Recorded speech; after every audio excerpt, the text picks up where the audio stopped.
네, 오늘 겸손, 순종, 구원의 왕, 겸손, 순종, 구원의 왕이라는 제목으로 하나님 말씀 나누도록 하겠습니다. 오늘 본문은 예수님께서 이제 십자가에 달려 죽으시기 위하여 우리의 구원을 이루기 위해서 예루살렘에 입성하는 그런 장면입니다. 근데 이제 예루살렘에 입성하기 바로 전에 여러분 어떤 일이 있었습니까? 우리가 어제 본문에서도 살펴본 것처럼 제자들 사이에서는 야, 우리 예루살렘에 들어가면 예수님이 이제 왕이 될 텐데 우리 중에 누가 더 크냐?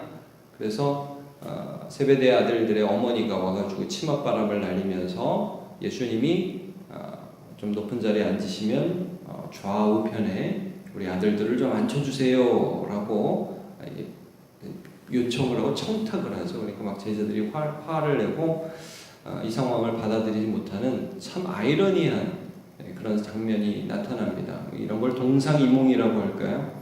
예수님은 지금 죽으시려고 하는데 제자들은 높아지려는 꿈을 꾸는 그런 모습을 계속 보여줍니다. 근데 예수님이 그때 뭐라고 하십니까? 인자가 온 것은 섬김을 받으려 함이 아니요 도리어 섬기려 하고 자기 목숨을 많은 사람을 위한 대속물로 주려 함이라 말씀을 해주시면서 이 예루살렘에 입성하시는 예수님의 이 사역이 십자가로 이어지고 사람들을 위하여 자기 목숨을 내어주는 그런 하나님의 구원을 이루는 일임을 알려주셨습니다. 그리고 오늘 이제 예루살렘에 들어가십니다. 그 들어가시는 모습이 심상치가 않습니다. 우리가 생각할 때는 이제 제자들도 아마 그렇게 기대했겠죠. 예수님이 왕이 되신다. 그러니까 좀 화려하고 멋지게 그렇게 예루살렘에 들어가야 그래야 좀 폼이 날 것 같은데 예수님이 제자들을 시켜서 자기가 예루살렘의 왕으로 입성하실 때에 탈 짐승을 선택하십니다. 그게 뭐냐면 나귀였습니다. 그냥 나귀도 아니고 나귀 새끼, 한 번도 사람이 타보지 않은 나귀 새끼를 타십니다. 여러분 오늘 본문을 보시면 예수님이 감람산 벳박에 바로 예루살렘 옆에 있는 예루살렘의 근접해 있는 그런 지역에 이르셔서 두 제자를 보내시면서 맞은편 마을로 가라 말씀하시죠. 그러면 메인 나귀와 나귀 새끼가 함께 있는 것을 보느니 풀어 내게로 끌고 오라만 나귀와 나귀 새끼가 있는 것을 보는데 다른 복음서를 보면 예수님이 타신 것은 나귀 새끼입니다. 그래서 만약에 누가 야 너 왜 막 가져가냐? 그러면 주가 쓰시겠다 이렇게 말을 해라. 그러면 그가 보내리라. 아마도 예수님에 대해서 그 지역 사람들이 알았을 수도 있고 혹은 몰랐어도 하나님께서 예수님께서 주신 권위와 권세가 있었던 것 같아요. 그래서 그들이 나귀 새끼를 데리고 옵니다. 자, 예수님이 들어가실 때 나귀 새끼를 타십니다. 그러면 여러분 이제 보통 왕이 들어갈 때 이제 100마를 타고 들어가든가 그러잖아요. 근데 이제 나귀 새끼인데 그 나귀 새끼 탄 모습을 우리가 상상이 안 가잖아요. 여러분 나귀 새끼를 무슨 왕 타듯이 이렇게 다리를 쫙 벌리고 막 타듯이 올라타서 막 높이 있는 그런 모습이 아니라 나귀 새끼가 얼마나 있을지 우리가 좀 상상을 해보면 여러분 아마 조금 큰 개보다 조금 더 크지 않았겠습니까? 그러니까 이게 옆으로 이렇게 탔겠지. 옆으로 이렇게 모르겠어요. 그걸 앞으로 탄다는 것도 참 무섭고 옆으로 타면 막 발이 질질질 끌리지 않겠어요? 여러분 얼마나 좀 초라합니까? 그 나귀 새끼를 탄 왕의 모습이. 근데 예수님께서 이것을 타신 것은 이유가 있다 그럽니다. 오늘 본문에 보면 선지자의 말씀을 이루기 위함이다. 여기 보니까 5절에 4절과 5절에 선지자를 통하여 하신 말씀 시온의 딸에게 이르기를 내 왕이 내게 임하시나니 그는 겸손하여 나귀 곧 멍에매는 짐승의 새끼를 타도다. 이게 스가랴서 9장 9절의 말씀인데 제가 한번 읽어드릴게요. 시온의 딸아 크게 기뻐할지어다. 예루살렘의 딸 즐거이 부를지어다. 보라 내 왕이 내게 임하시나니 그는 공의로우시며 구원을 베푸시며 겸손하여서 나귀를 타시나니 나귀의 작은 것 곧 나귀 새끼니라 말씀을 합니다. 그러니까 예루살렘에 예수님께서 입성하실 때에 예수님께서 나귀를 타신 이유는 첫 번째 이겁니다.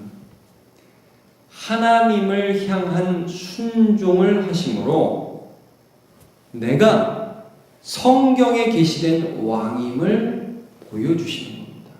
여러분, 이 세상에 어떤 왕이 나귀를 타고 옵니까?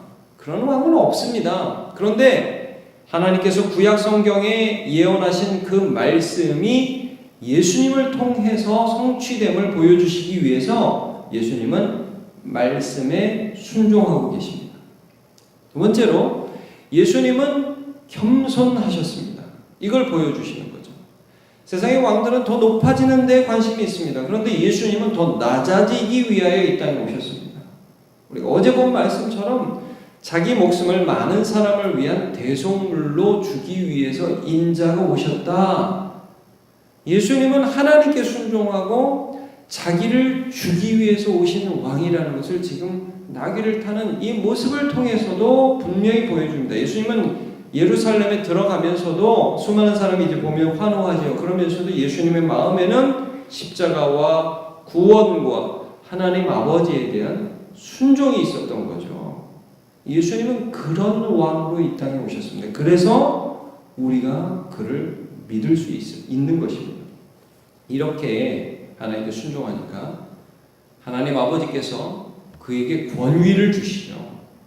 그에게 세상을 다스리는 권세를 주시죠. 하나님의 아들이심을 확증하여 주시죠. 수많은 사람들이 예수님을 배척했지만 그럼에도 불구하고 여러분, 권위는 하나님으로부터 나오는 것입니다.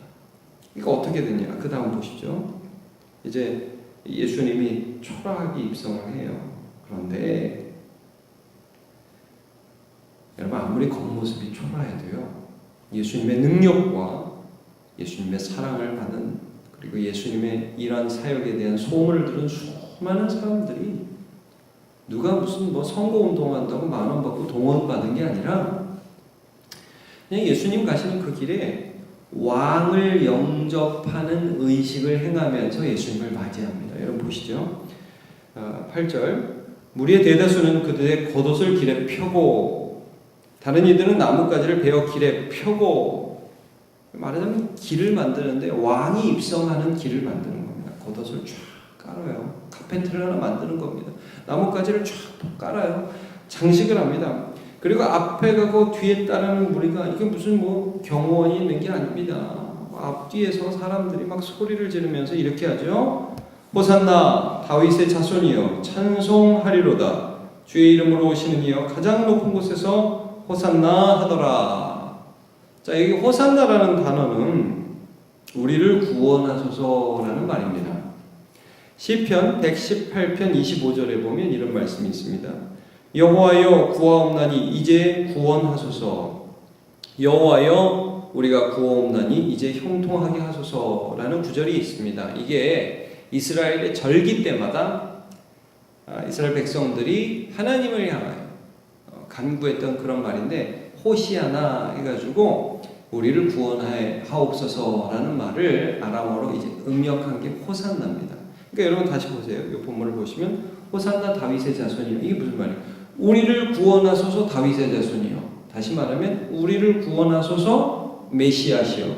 우리를 구원하소서 왕이시요. 이런 겁니다. 자, 예수님께서 나귀를 타고 이 예루살렘에 쭉 들어가니까 앞뒤에서 사람들이 뛰어다니면서 자기들이 절기 때 부르던 노래들을 막 부르는 겁니다. 이제 왕이 왔다 이거예요. 우리가 하나님께 간구하던 그 간구를 이루어줄 왕이 우리 가운데 왔다 이거예요. 그러니까 왕이시여, 메시아시여, 그리스도시여, 우리를 구원하소서라고 예수님 앞에서 막 소리치면서 다녔던 거예요. 그러니까 우리가 다른 복음서를 보면 이런 말씀이 있잖아요. 옆에서 바리새인들이 듣고 이거 하나님께 하는 건데 이거 왕에게 하는 그런 소리인데 이 사람들이 어떻게 당신에게 이런 말을 합니까? 못하게 하소서. 예수님 뭐라고 말씀하십니까?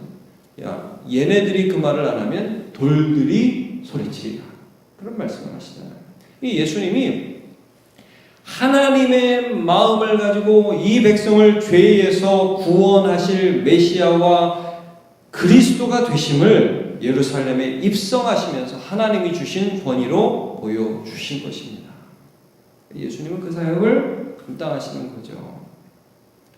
무리들은 막 소동했어요. 쟤 누구냐?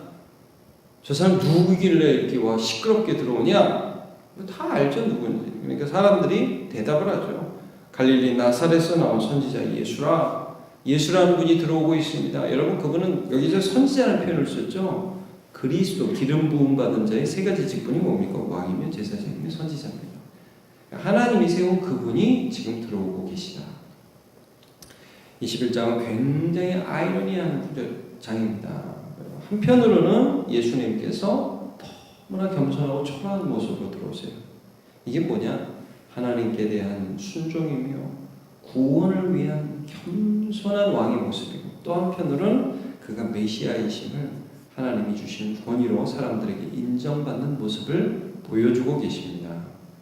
여러분, 우리가 이 부분을 보면서 참 내가 믿는 예수가, 내가 주인으로, 내가 왕으로 믿는 예수가, 예수 그리스도께서 참으로 하나님 앞에 순종하신 나의 구원의 근원이 되시는 주님이시구나 하는 것을 확신할 수 있습니다.